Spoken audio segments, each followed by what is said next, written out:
तुम्ही कधी आरशात स्वतःला इतक्या मनापासून पाहिलंय का की तो समोरचा चेहरा अचानक तुम्हाला अजनबी वाटू लागलाय? तुम्ही ज्याला मी म्हणता तो खरंच हा मांस, हाडे आणि रक्ताचा सापळा आहे की त्यामागे काहीतरी अगाध रहस्य दडलंय? आजचे विज्ञान याला एव्होल्युशनरी मशीन म्हणतं, पण हजारो वर्षांपूर्वी भारतीय ऋषींनी या शरीराला चिरून त्यातील असे सत्य शोधले होते जे आजच्या क्वांटम फिजिक्सलाही कोड्यात टाकू शकतं. आपण आयुष्यभर या देहाला सजवतो, खाऊ घालतो आणि एक दिवस हा देह मातीत मिसळतो. जर शरीरच सर्वस्व आहे तर मरणाची भीती इतकी खोल का असते? नमस्कार, मी नवल शिंदे. आज आपण अशा एका गुप्त ग्रंथाचे पान उघडणार आहोत जो स्वर्ग नरकाची नाही तर फक्त आणि फक्त तुमची गोष्ट सांगतो. शारीरक उपनिषद. या व्हिडिओच्या शेवटी तुम्ही स्वतःला त्या नजरेतून पाहाल ज्यातून आजवर कधीच पाहिलं नसेल.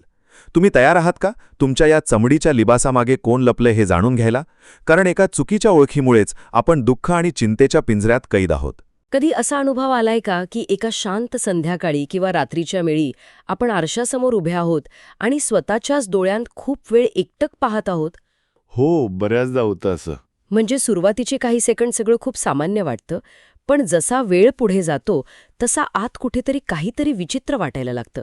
तो आरशातला रोजचा ओळखीचा चेहरा अचानक एक अनोळखी आकार वाटू लागतो. अगदी बरोबर. एक असा क्षण येतो जिथे आपण स्वतःलाच विचारतो, हा समोर उभा असलेला माणूस नक्की कोण आहे? आपण ज्याला इतक्या अभिमानाने मी म्हणतो तो कोण आहे? हे फक्त हाडामांसाचं, रक्ताचं एक जैविक मशीन आहे की त्यापलीकडेही काहीतरी आहे? खरं तर हा अनुभव खूप लोकांच्या बाबतीत घडतो आणि मानसशास्त्र किंवा विज्ञानाच्या भाषेत याला अनेकदा चेतासंस्थेचा खेळ किंवा इव्होल्युशनरी बायोलॉजीचा भाग मानलं जातं. पण आज आपण ज्या माहितीच्या स्रोतावर सखोल चर्चा करणार आहोत ना, तो आपल्याला एका पूर्णपणे वेगळ्याच विश्वात घेऊन जातो. अच्छा, म्हणजे आजचा आपला स्रोत कोणता आहे नक्की? आज आपल्या शारीरिक उपनिषद या प्राचीन भारतीय ग्रंथावर आधारित एक अत्यंत अभ्यासपूर्ण असा व्हिडिओ स्रोत म्हणून आहे. आणि विशेष म्हणजे मायक्रोस्कोप किंवा MRI स्कॅनचा शोध लागण्याच्या हजारो वर्षाआधी, जेव्हा आधुनिक विज्ञान बाल्यावस्थेतही नव्हतं, तेव्हा ऋषीमुनींनी मानवी अस्तित्वाचं जे रहस्य उलगडलं होतं ते आजच्या क्वांटम फिजिक्सलाही विचार करायला लावेल असं आहे. बापरे, हजारो वर्षांपूर्वी. म्हणूनच आजच्या या सखोल चर्चेचं मुख्य उद्दिष्ट हेच असणार आहे की आपण परिधान केलेल्या या जैविक स्पेस सूटच्या आत नक्की कोण लपलंय याचा वेध घेणं.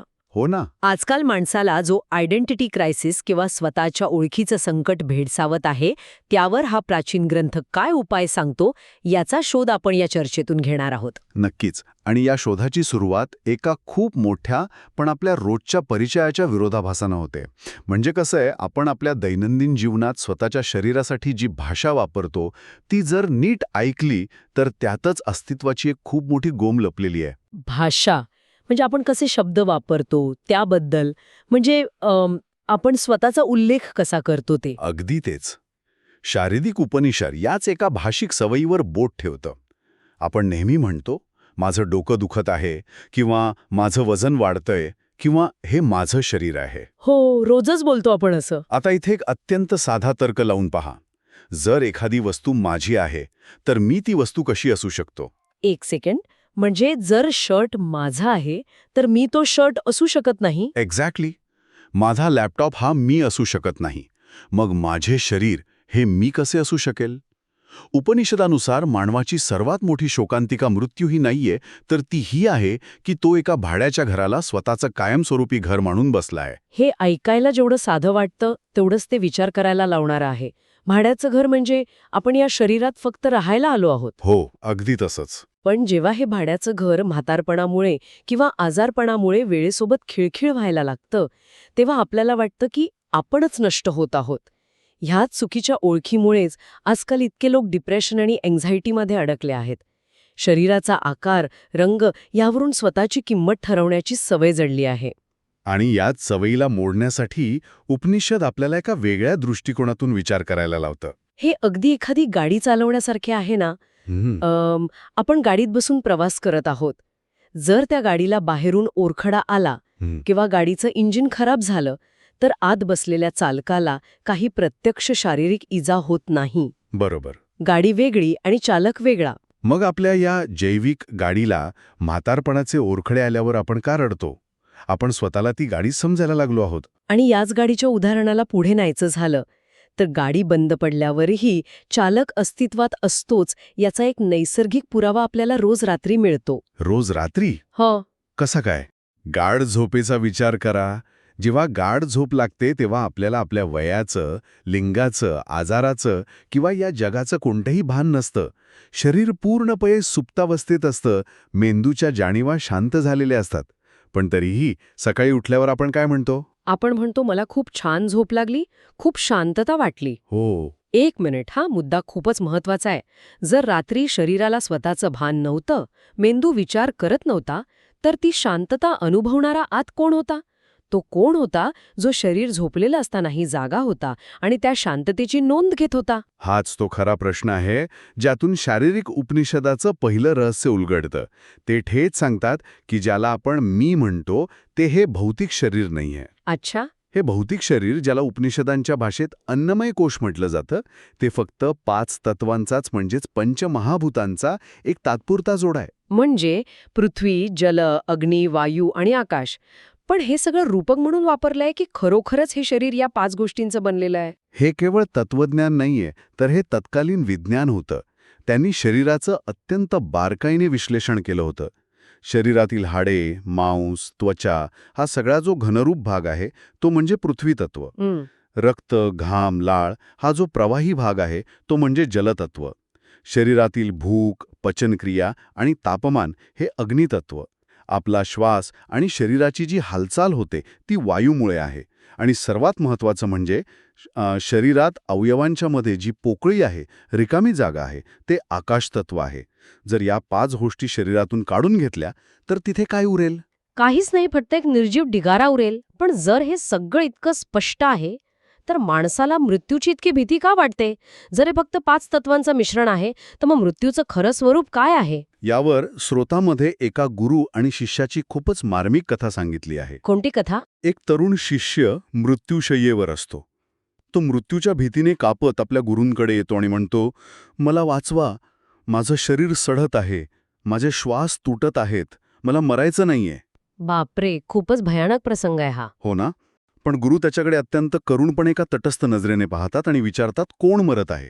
अशा वेळी तो शिष्य नक्कीच चिडला असेल. साहजिकच आहे. तो रागाने आणि भीतीने म्हणतो, तुम्हाला दिसत नाहीये का, माझे श्वास तुटत आहेत. त्यावर गुरु अत्यंत शांतपणे विचारतात, तुझे श्वास तुटत आहेत हे तुला कसं समजलं? आणि शिष्य काय म्हणतो? शिष्य म्हणतो, कारण मी ते जाणू शकतो.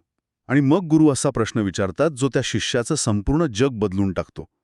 ते म्हणतात, मग जो हे सगळं जाणत आहे तो कसा तुटेल?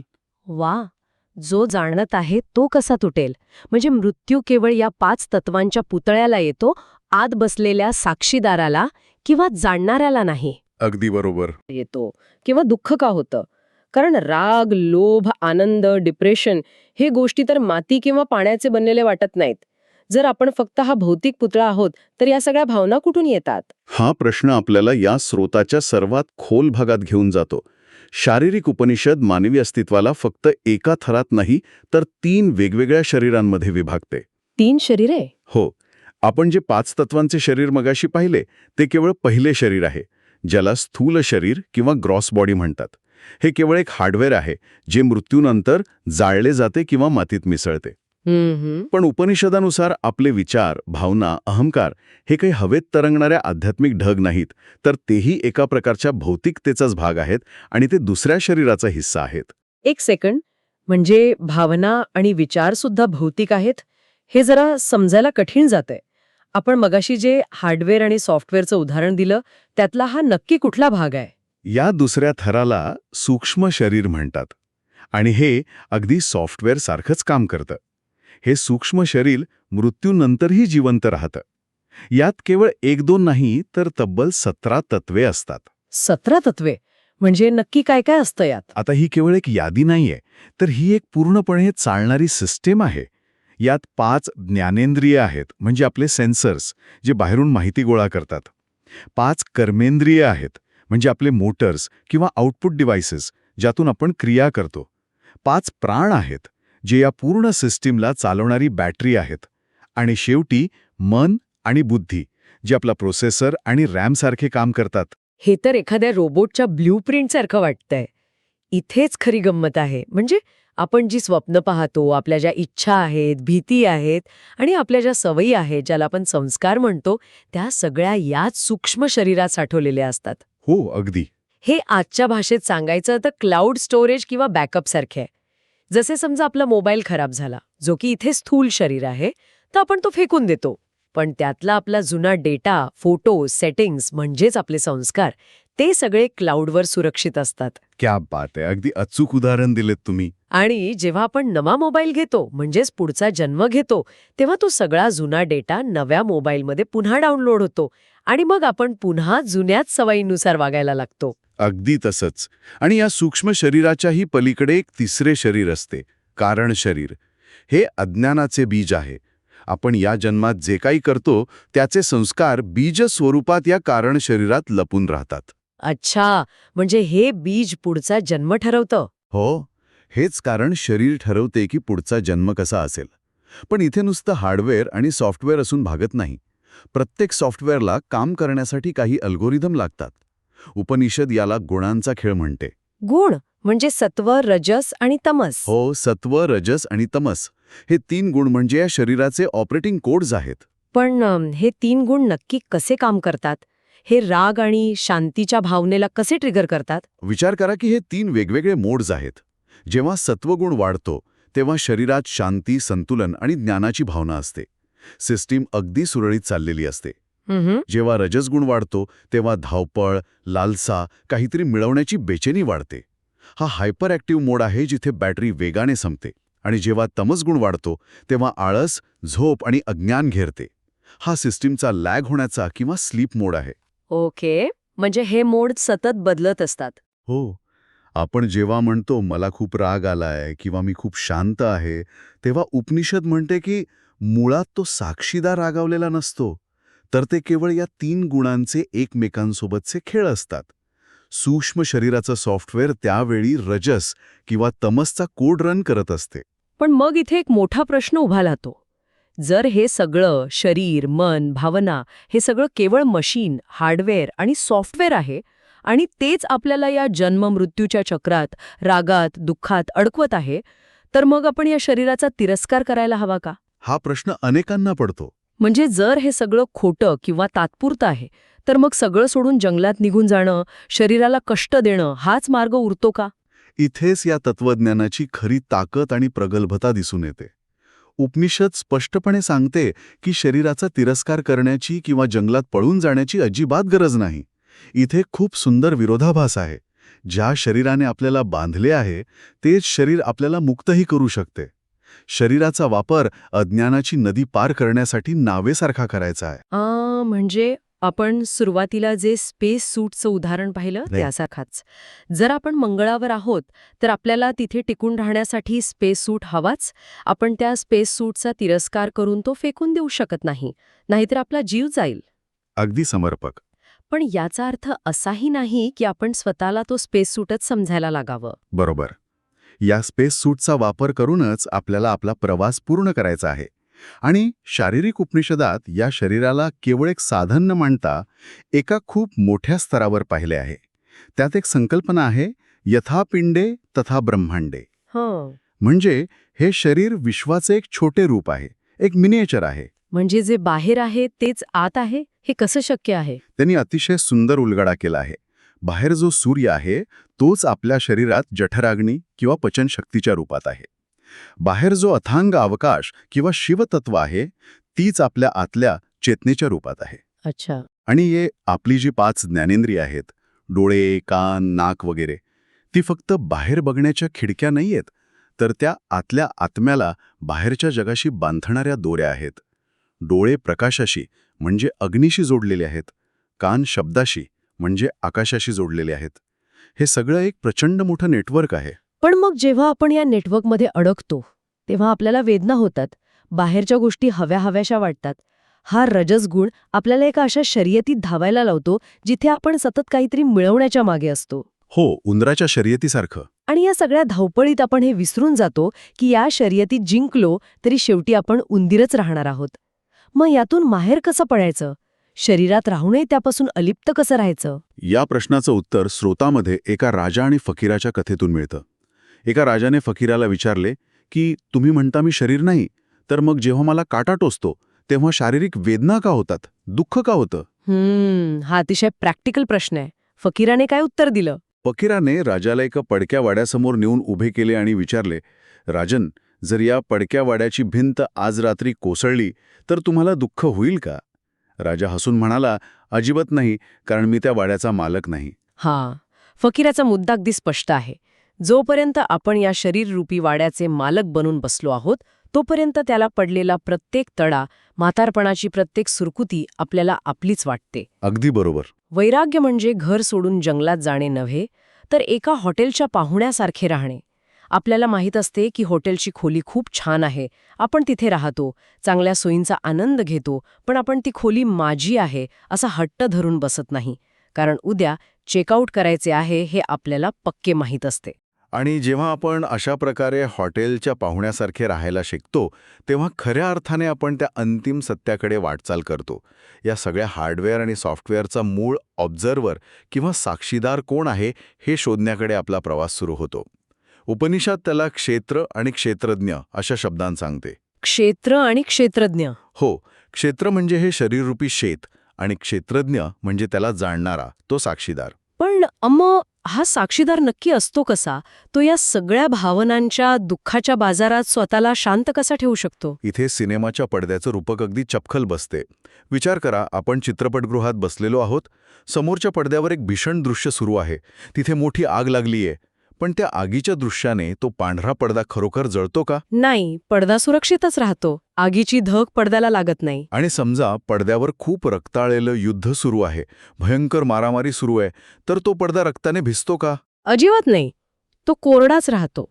चित्रपट संपला, प्रोजेक्टर बंद झाला की पडदा परत पांढरा शुभ्र आणि कोराच असतो. अगदी तीच अवस्था मानवी चेतनेची किंवा त्या साक्षीदाराची असते.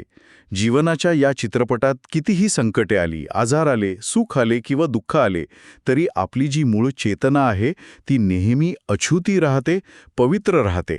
बापरे, हे खूपच सखोल आहे. मृत्यू हा केवळ एक भ्रम आहे. तो फक्त चित्रपटाचा एक सीन संपून पडदा पडण्यासारखा आहे. मूळ पडदा कधीच नष्ट होत नाही. तर ह्या सगळ्याचा आपल्या रोजच्या जीवनात अर्थ काय? हे सगळं तत्वज्ञान व्यवहारात कसं आणायचं? हा विचार करायला हवा. मला असं वाटतं की जेव्हा आपण हे समजून घेतो तेव्हा आपलं ऑफिसमधलं, घरातलं रोजचं आयुष्य खूप सोपं होतं.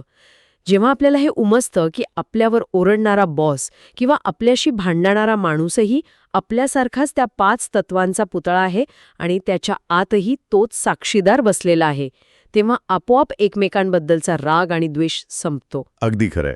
आणि डिप्रेशन, अँझायटी किंवा असुरक्षिततेसारखे जे सॉफ्टवेअर बग्स आहेत ते आपोआप नष्ट होतात. कारण आपण समजतो की हे बग्स मशीनमध्ये आहेत, त्या गुणांच्या खेळात आहेत, माझ्या मूळ अस्तित्वात नाहीत. हाच या ज्ञानाचा सर्वात मोठा आणि व्यावहारिक विजय आहे. अनेकदा लोकांना वाटतं की मोक्ष किंवा मुक्ती म्हणजे मृत्यूनंतर मिळणारी कोणतीतरी अवस्था आहे. कुठेतरी ढगांवर जाऊन बसणे म्हणजे मोक्ष असे मानले जाते. हो, तसाच गैरसमज आहे. पण शारीरिक उपनिषद स्पष्ट करते की मोक्ष हा जिवंतपणी मिळतो. जुने कपडे सोडून नवीन कपडे घालणे म्हणजे पुनर्जन्म. पण जेव्हा आपण इतके जागरूक होतो की आपल्याला पुन्हा कपडे बदलण्याची म्हणजेच नव्या शरीराची गरजच उरत नाही, तेव्हा त्याला मोक्ष म्हणतात. आपण फक्त एक पात्र न राहता जेव्हा आपण स्वतःला त्या पडद्यामागचा दिग्दर्शक म्हणून पाहू लागतो तेव्हाच ती खरी मुक्ती असते. आणि हे सर्व याच जन्मात, याच क्षणी शक्य आहे. आजच्या या सखोल चर्चेचा जर आपण सारांश काढायचा म्हटला तर एक गोष्ट प्रकर्षाने जाणवते. आपण स्वतःला समुद्राची एक छोटीशी लाट समजून आयुष्यभर घाबरत असतो की आपण कधीतरी किनाऱ्यावर जाऊन फुटणार आहोत, नष्ट होणार आहोत. हो ना, तीच भीती असते.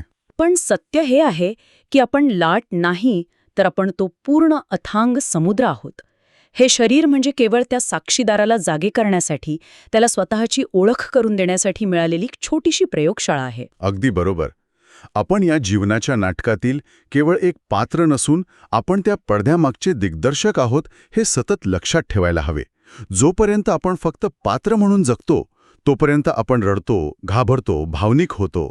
पण दिग्दर्शकाला नाटकाचा शेवट माहीत असतो. हो, त्याला माहीत असतं की हे सगळं रचलेलं आहे, त्यामुळे तो नेहमी शांत आणि स्थिर असतो. आजची ही चर्चा खऱ्या अर्थाने विचार करायला लावणारी होती. पण जाता जाता एक अत्यंत महत्वाचा आणि कदाचित थोडा आव्हानात्मक प्रश्न श्रोत्यांसाठी सोडून द्यायचा आहे. यावर नक्की विचार व्हायला हवा. कोणता प्रश्न? आणि त्या कोऱ्या पडद्यासारखा असेल तर मग आपण आपल्या कुटुंबावर, मुलांवर, मित्रांवर जे निस्सीम प्रेम करतो त्या प्रेमाचा अर्थ काय होतो? हा खूपच गहन विचार आहे. या अलिप्ततेमुळे मानवी नाती आणि प्रेम संपुष्टात येतात का? की आपण सर्वजण एकाच पडद्याचा हिस्सा आहोत हे समजल्यामुळे आपला अहंकार गळून पडतो आणि ते प्रेम अधिक शुद्ध, अधिक व्यापक आणि वैश्विक बनते? अलिप्तता म्हणजे कोरडेपणा की खऱ्या प्रेमाची सुरुवात? हा खरोखरच एक अत्यंत सखोल आणि चिंतन करण्यासारखा विचार आहे. पुढच्या वेळी जेव्हा आपण आरशासमोर उभे राहू आणि स्वतःच्या डोळ्यांत पाहू तेव्हा फक्त त्या हाडामांसाच्या वयानुसार बदलणाऱ्या चेहऱ्याकडे पाहू नका. त्या डोळ्यांच्या मागे लपलेल्या त्या शांत, अलिप्त दिग्दर्शकाला पाहण्याचा प्रयत्न करा. तिथेच कदाचित आपल्या अस्तित्वाची सगळी उत्तरं दडलेली आहेत. अगदी खरं आहे. तो शोध प्रत्येकाने स्वतः घ्यायचा आहे. यातिका सुंदर आणि विचार करायला लावणाऱ्या प्रश्नासोबत आपण आजची ही सखोल चर्चा इथेच थांबूया. पुन्हा भेटूया अशाच एका नव्या, रंजक आणि माहितीपूर्ण स्रोतावर चर्चा करण्यासाठी. तोपर्यंत पाहत रहा आणि मुख्य म्हणजे स्वतःच्या आत शोधत रहा. मित्रांनो, तुम्ही या शरीराच्या पिंजऱ्यात कधीच कैद नव्हतात. तुम्ही तर तो असीम आकाश आहात ज्यामध्ये हे शरीर एखाद्या ढगासारखं तरंगत आहे. लक्षात ठेवा, तुम्ही ही बायोलॉजिकल मशीन नाही, तर तुम्ही त्याचे ड्रायव्हर आहात. तुम्ही ती लाट नाही जिला मिटण्याची भीती वाटते. तुम्ही तो अथांग समंदर आहात जो कधीच संपत नाही. जेव्हा मृत्यूची भीती संपते तेव्हाच जीवनाचा खरा उत्सव सुरू होतो. शरीर ही एक नाव आहे, तिचा वापर करा, पण त्या नावेच्या प्रेमात इतकेही पडू नका की तुम्ही दुसऱ्या किनाऱ्यावर उतरायलाच विसराल. स्वतःला जीव या भ्रमातून मुक्त करा आणि आपल्या शिवस्वरूपाचा अनुभव घ्या.